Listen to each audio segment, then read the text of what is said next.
Hello friends, कैसे हो आप सभी। नमस्कार, गुड मॉर्निंग टू ऑल। मैं कृष्णा मुरारी आप सभी को परीक्षा मैनिया परिवार में एक बार फिर से हार्दिक स्वागत अभिनंदन करता हूं दोस्त। और आज के हम क्लास में पढ़ेंगे उन टॉपिक जो आपको मैं पढ़ाते आ रहा हूं, यानी भारतीय संविधान से नहीं, आपका इतिहास के वो टॉपिक जो जलियांवाला हत्याकांड, जलियांवाला बाग हत्याकांड से जो क्वेश्चन होगा। चूंकि हम पढ़ रहे हैं गांधी जी का, यानी गांधी जी सक्रिय रूप से राजनीति में कब शामिल हुए, यानी गांधी युग में प्रवेश कर चुके हैं। तो गांधी जी ने सक्रिय रूप से, आप जलियांवाला बाग हत्याकांड के बाद से गांधी जी सक्रिय रूप से प्रवेश कर गए। तो याद रखिए कि जलियांवाला बाग हत्याकांड कब हुआ था, 1919 में, 13 अप्रैल 1919 में हुआ था। और गांधी जी इसी के बाद सक्रिय रूप से राजनीति में प्रवेश कर गए। और 1919 से 1947 के जो बीच का समय है, दौर है, काल है, उसको हम गांधी जी के यानी गांधी युग के नाम से जानते हैं। तो चलिए आज के क्लास हम शुरुआत करते हैं कुछ चंद पंक्तियों से कि जिस काम को करने में दोस्त, जिस काम को करने में डर लगता है उसी को करने का, जिस काम को करने में डर लगता है उसको करके दिखाना ही साहस का परिणाम है। यानी दोस्त, कहने का मतलब है कि सफल लोग वही काम का आदत डाल लेते हैं जो असफल लोग काम नहीं करना चाहते हैं। तो आइए आज के क्लास हम शुरुआत करते हैं अपने उन प्रश्न से जो आपके एग्जाम के लिए काफी महत्वपूर्ण होगा। चलिए शुरुआत करते हैं आज के क्लास हम कि काफी संख्या में लोग अमृतसर के, दोस्त काफी संख्या में यानी बहुत भीड़ भाड़ लगा था। कहां, याद रखिए, अमृतसर के जलियांवाला बाग में। आखिर किस कारण, तो क्वेश्चन आपके सामने है कि काफी संख्या में लोग अमृतसर के जलियांवाला बाग में 13 अप्रैल 1919 को एकत्रित हुए थे गिरफ्तारी के विरोध में। आखिर किनकी गिरफ्तारी के विरोध में, तो सबसे पहले बात है कि अमृतसर के जलियांवाला बाग में बैठकें क्यों हुई थी। तो देखिए, बैठक हुई थी क्योंकि उस समय रॉलेट एक्ट पारित हुआ था। क्या दोस्त, रॉलेट एक्ट पारित हुआ था जिसको काला कानून कहा जाता था। यानी इसका जो, तो किसके अध्यक्षता में, तो याद रखिएगा सिडनी रॉलेट के अध्यक्षता में, यानी सिडनी रॉलेट के अध्यक्षता में किया हुआ था, रॉलेट एक्ट पारित हुआ था। और इसके तहत किसी भी भारतीय को दोस्त बिना कारण के, यानी डाउट के आधार पर उनको पकड़ के जेल भेज दिया जाता था। इस कानून को काला कानून कहा गया दोस्त। इसी के विरोध में जलियांवाला बाग में बहुत काफी लोग शांतिपूर्वक सम्मेलन में भाग लिए थे। और किनकी गिरफ्तारी के, तो याद रखिएगा आपका विकल्प नंबर डी है, डॉक्टर सैफुद्दीन किचलू और डॉक्टर सत्यपाल की गिरफ्तारी के विरोध में। क्योंकि उस समय शांति सभा का आयोजन हो रहा था, तब तक ने किसने गोली चलाने का आदेश दे दिया, तो माइकल ओ डायर ने दिया था। और गोली किसने चलाया था, तो जनरल डायर ने चलाया था, जो आपके एग्जाम में पूछता है। और आप कंफ्यूज हो जाते हैं कि माइकल ओ डायर गोली चलाया था कि जनरल डायर गोली चलाया था। और उस समय जो ना, कौन सा यानी भारत का गवर्नर जनरल वाइसराय था, तो याद रखिए लॉर्ड चैम्सफोर्ड था, लॉर्ड चैम्सफोर्ड था, जो आपके अगले प्रश्न में मिलेगा। तो बताइए कि काफी संख्या में लोग अमृतसर के जलियांवाला बाग में, तो जलियांवाला बाग हत्याकांड हुआ दोस्त, पहले याद रखिए 13 अप्रैल 1919 को हुआ था। यानी 13 अप्रैल 1919 को एकत्रित हुई गिरफ्तारी के विरोध में। तो किसके गिरफ्तारी के विरोध में, तो याद रखिएगा डॉक्टर सैफुद्दीन किचलू और डॉक्टर सत्यपाल के विरोध में। चलिए अगला प्रश्न देखते हैं कि जलियांवाला बाग हत्याकांड कब हुआ था। तो जलियांवाला बाग हत्याकांड दोस्त हुआ था आपका 13 अप्रैल 1919 को हुआ था। कब हुआ था, 13 अप्रैल 1919 को हुआ था। अगला जो प्रश्न है आपका कि रॉलेट एक्ट लाने का प्रयोजन क्या था। भाई रॉलेट एक्ट लाने का उद्देश्य क्या था। तो रॉलेट एक्ट लाने का क्योंकि उस समय क्रांतिकारी गतिविधियों पर आरोप लगाने के लिए, रोकने के लिए रॉलेट एक्ट पारित किया गया था। तो किसकी अध्यक्षता में पारित किया गया था। तो याद रखिएगा सर सिडनी की अध्यक्षता में पारित किया गया था। यानी सर सिडनी की अध्यक्षता में एक आयोग पारित किया गया था जिसको बोला गया था दोस्त क्या, रॉलेट एक्ट पारित किया गया। तो कब पारित किया गया था। तो याद रखिएगा 1919 में पारित किया गया था। तो आपका आंसर इसमें से क्या होगा, भूमि सुधार नहीं, भूमि सुधार के लिए नहीं था, बैंक बैलेंस और द्वितीय विश्व युद्ध के बंदियों पर मुकदमा चलाने के लिए नहीं, बल्कि राष्ट्रीय क्रांतिकारी गतिविधियों पर रोक लगाने के लिए रॉलेट एक्ट पारित हुआ था, जिसके तहत किसी भी व्यक्ति को संदेह के आधार पर जेल में डाल दिया जाता था। चलिए अगला जो प्रश्न है आपके सामने है कि अखिल भारतीय राजनीति में गांधी जी का पहला साहसिक कदम क्या था। यानी अखिल भारतीय राजनीति में गांधी जी सक्रिय रूप से भाग लिए किसमें। तो असहयोग आंदोलन, भारत छोड़ो आंदोलन, चंपारण आंदोलन या दांडी यात्रा। तो याद रखिएगा कि असहयोग आंदोलन 1920 में गांधी जी सक्रिय रूप से राजनीति में भाग ले लिए। तो अखिल भारतीय राजनीति में गांधी जी का पहला साहसी कदम क्या था। तो याद रखिएगा असहयोग आंदोलन, आपका विकल्प नंबर ए सही है। भारत छोड़ो आंदोलन कब हुआ था दोस्त, याद रखिएगा 8 अगस्त 1942 में हुआ था। और इसके बाद चंपारण आंदोलन तो गांधी जी आए 15 में, कब आए थे दोस्त 1915 में आए थे। इसके 2 साल बाद यानी 1917 में चंपारण आंदोलन हुआ था।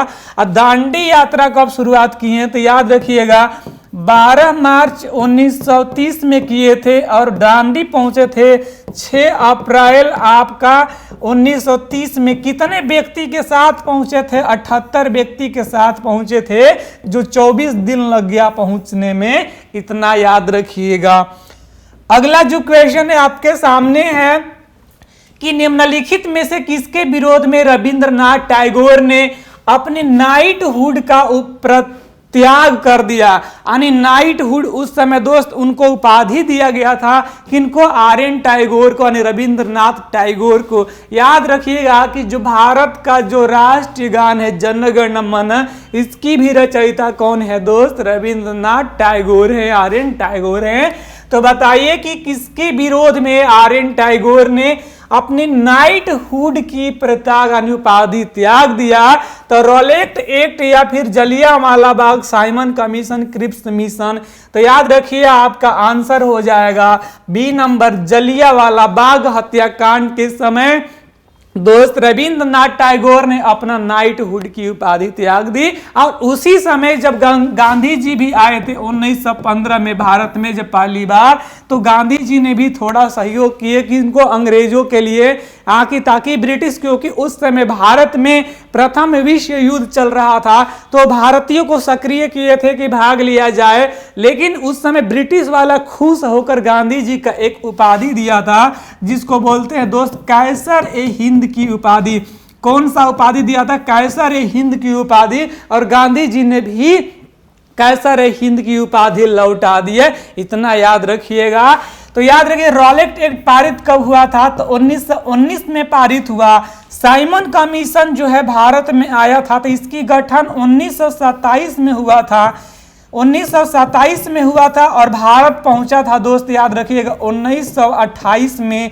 साइमन कमीशन भारत में आया था कि रॉलेट एक्ट जो है लागू हुआ था। भाई भारत में जो कामकाज अच्छे से चल रहा है कि नहीं चल रहा है, याद रखिएगा। और साइमन कमीशन जहां जहां गया वहां वहां उसका विरोध किया गया। क्यों विरोध किया गया, क्योंकि उसमें कोई भी भारतीय दोस्त, याद रखिएगा, कोई भी भारतीय क्या थे, उसमें कोई भारतीय को शामिल नहीं किया गया था, सब उसमें अंग्रेज ही थे, इतना ध्यान रखिएगा। क्रिप्स मिशन, कैबिनेट मिशन, याद रखिए कैबिनेट मिशन, क्रिप्स मिशन कब आया था, तो 1942 में आया था। चलिए अगला बात हम बात करते हैं क्वेश्चन अगला क्वेश्चन है कि जनरल डायर दोस्त, जनरल डायर का नाम किस घटना से जुड़ा था? तो 13 अप्रैल को जो दुर्घटना आनी, इन्होंने गोली चला दिया था। किसके कहने पर गोली चलाया था? तो याद रखिएगा माइकल ओ डायर के कहने पर गोली चलाया था दोस्त। किसके कहने पर? माइकल ओ डायर के कहने पर गोली चला दिया था। कौन? जनरल डायर ने। कब चला दिया था? 13 अप्रैल 1919 में दोस्त। कहां चलाया था? तो याद रखिएगा जलियांवाला बाग हत्याकांड यानी अमृतसर में। तो बताइए ब्लैक होल से नहीं, रानी दुर्गावती नहीं है, 1857 नहीं, आपका आंसर हो जाएगा डी नंबर, जलियांवाला बाग हत्याकांड के समय जनरल डायर का नाम जुड़ा है। यानी जनरल डायर का नाम किससे जुड़ा है? तो जलियांवाला बाग हत्याकांड से जुड़ा है। अगला क्वेश्चन है कि रॉलेट एक्ट जो है भारत में लागू किया गया था। तो लागू किया गया था कब दोस्त? 1919 में लागू किया गया था। किसकी अध्यक्षता में? तो याद रखिएगा सर सिडनी की अध्यक्षता में एक आयोग पारित किया गया था जिसको रॉलेट एक्ट कहा गया, जिसके आधार पर किसी भी व्यक्ति को डाउट के आधार पर जेल भेज दिया जाता था। इतना ध्यान रखिएगा। तो आपका आंसर हो जाएगा विकल्प। देखिए इसमें जो है थोड़ा सा ए बी सी थोड़ा उल्टा हो गया है, तो आप इसको बी मान लीजिए, ये आपका सी हो गया, आपका डी है। तो याद रखिएगा आपका सी नंबर आंसर हो जाएगा। चलिए अगला प्रश्न पे चलते हैं कि जलियांवाला बाग नरसंहार पर कांग्रेस जांच समिति के रिपोर्ट के प्रारूप लिखने का कार्य किसको सौंपा गया? दोस्त एक बात बताते हैं कि जब जलियांवाला हत्याकांड हुआ उसके बाद जो है इसकी जांच करने के लिए एक समिति का गठन किया गया, जिसका रिपोर्ट किसको सौंपा गया? यानी ये जांच समिति का रिपोर्ट जो है दोस्त, तो पंडित जवाहरलाल नेहरू को, महात्मा गांधी को, सी.आर. दास को, चित्तरंजन दास को या फजलुल हक को। तो याद रखिएगा कि इसी समय से गांधी जी राजनीति में सक्रिय प्रवेश किए। तो आंसर आपका हो जाएगा बी नंबर, यानी जलियांवाला बाग नरसंहार पर कांग्रेस जांच समिति की रिपोर्ट प्रारूप लिखने का कार्य किसको सौंपा गया? तो महात्मा गांधी को सौंपा गया। चलिए अगला जो प्रश्न है फटाफट हम देखते हैं, क्योंकि जो क्वेश्चन पढ़ा रहा हूं इसमें से एक प्रश्न आपके एग्जाम में पूछ देता है दोस्त, इतना ध्यान रखिएगा। तो जलियांवाला बाग हत्याकांड के लिए जिम्मेदार और डायर को दोस्त कौन सा याद रखिएगा? Michael O'Dwyer. कौन सा? माइकल ओ डायर को क्या किया गया? डायर ये भारत में ने गोली चलवाया, इसको भी, इसके ऊपर भी किसी ने गोली चलाया। तो याद रखिएगा पंजाब के क्रांतिकारी थे दोस्त। कौन? उधम सिंह ने इनको भी भूंस दिया।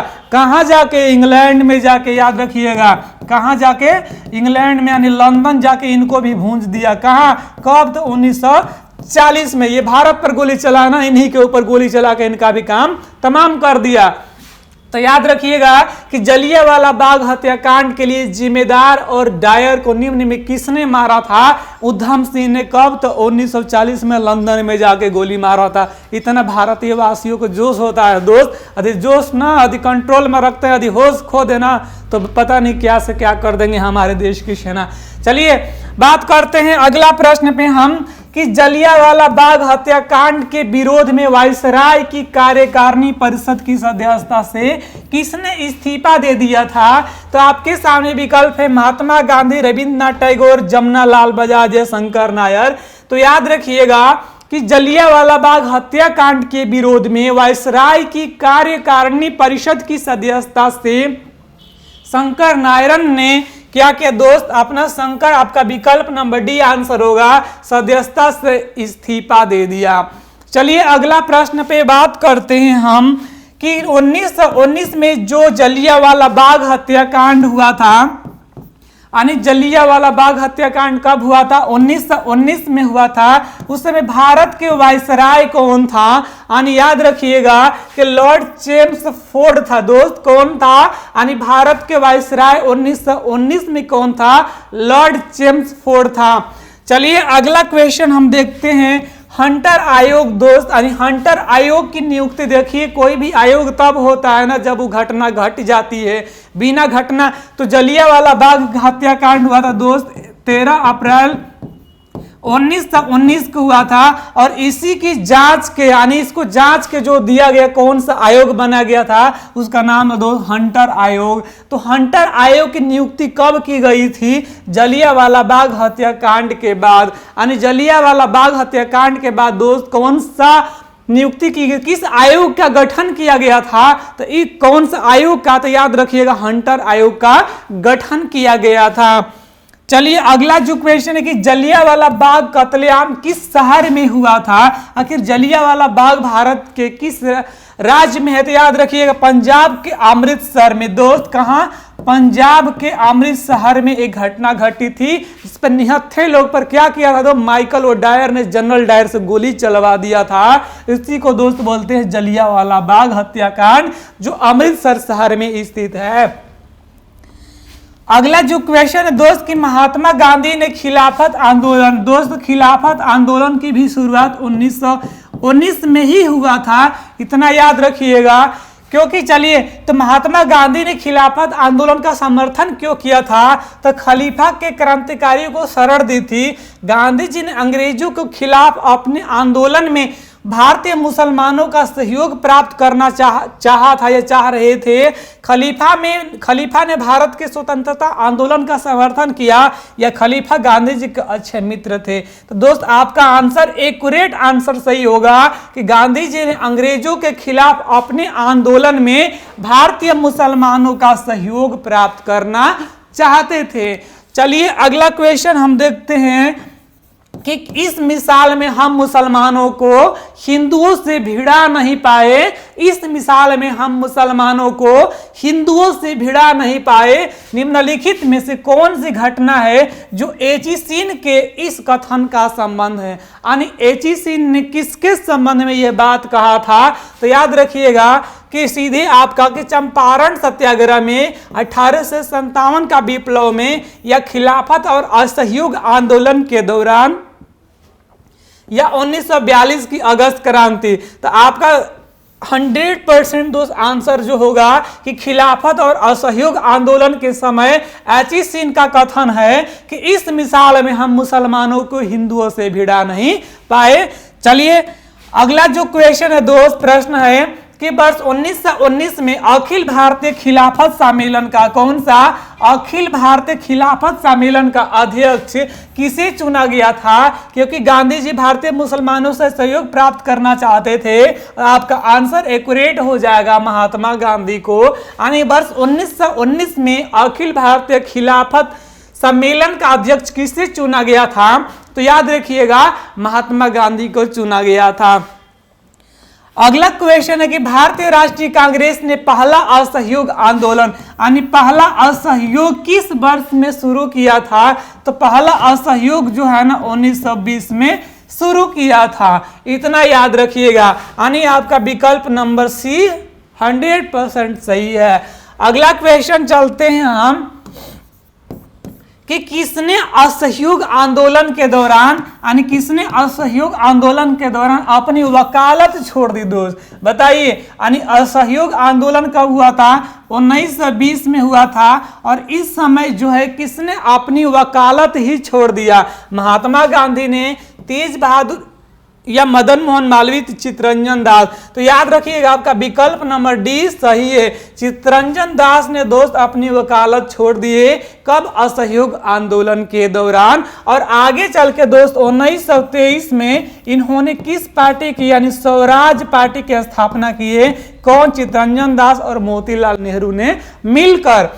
अगला क्वेश्चन है दोस्त कि किस घटना के गांधी जी ने यानी किस घटना के गांधी जी ने असहयोग आंदोलन यानी असहयोग आंदोलन को वापस ले लिया? तो दोस्त याद रखिएगा काकोरी कांड हुआ था। तो काकोरी कांड तो ये 1925 ये तो हुआ नहीं। चौरा चौरी कांड, तो याद रखिएगा कि चौरा चौरी कांड कब हुआ था? 5 फरवरी 1922 में हुआ था, जिसमें 22 पुलिसकर्मियों की मौत हो गई थी दोस्त। तो याद रखिएगा कि चौरा चौरी कांड जो है कहाँ स्थित है? तो किस राज्य में? तो याद रखिएगा यूपी के गोरखपुर में है। तो बताइए कि गांधी जी ने असहयोग आंदोलन वापस ले लिया। तो याद रखिएगा चौरा चौरी घटना के समय गांधी जी ने असहयोग आंदोलन वापस ले लिए थे। अगला क्वेश्चन है दोस्त कि निम्नलिखित में से किसने 1920 के नागपुर के भारतीय राष्ट्रीय कांग्रेस के अधिवेशन में असहयोग प्रस्ताव को पारित किया था? तो याद रखिएगा सी आर दास, एनी बेसेंट, बी एस पाल, मदन मोहन मालवीय ने। तो आपका आंसर हो जाएगा दोस्त सी आर दास ने 1920 के नागपुर अधिवेशन के कांग्रेस अधिवेशन में प्रस्ताव को पारित किया था। तो भारतीय राष्ट्रीय कांग्रेस के अधिवेशन में असहयोग प्रस्ताव को पारित किसने किया था? सी आर दास, चित्तरंजन दास ने। चलिए अगला जो दोस्त आज के जो क्लास है मैंने इतना क्वेश्चन आपको रिपीट कराया, असहयोग आंदोलन या भारत का रॉलेट एक्ट या फिर भारत का जनसंहार हत्या यानी अमृतसर में हुआ कौन सा जलियांवाला बाग हत्याकांड, जो आपके एग्जाम में इस टॉपिक से क्वेश्चन दोस्त आपको पूछ ही देता है। तो एक बार आप रिवाइज कर लीजिएगा क्योंकि आपके एग्जाम के लिए दोस्त काफी महत्वपूर्ण होगा। चलिए दोस्त मिलते हैं हम अगले क्लास में और अगले उत्साह के साथ, ताकि कल की जो क्लास होगा मैं कह सकता हूं कि आपका एक रिवीजन क्लास होगा और रिवीजन क्लास में दोस्त आपका एग्जाम में आप जाइएगा तो वहां से आपको यहां जो मैं बताऊंगा आपके एग्जाम में क्वेश्चन एकदम ये नहीं कर सकता हूं कि 100% आएगा, लेकिन आएगा जरूर, इतना ध्यान रखिएगा। मिलते हैं दोस्त अगली क्लास में, तब तक के लिए जय हिंद, धन्यवाद।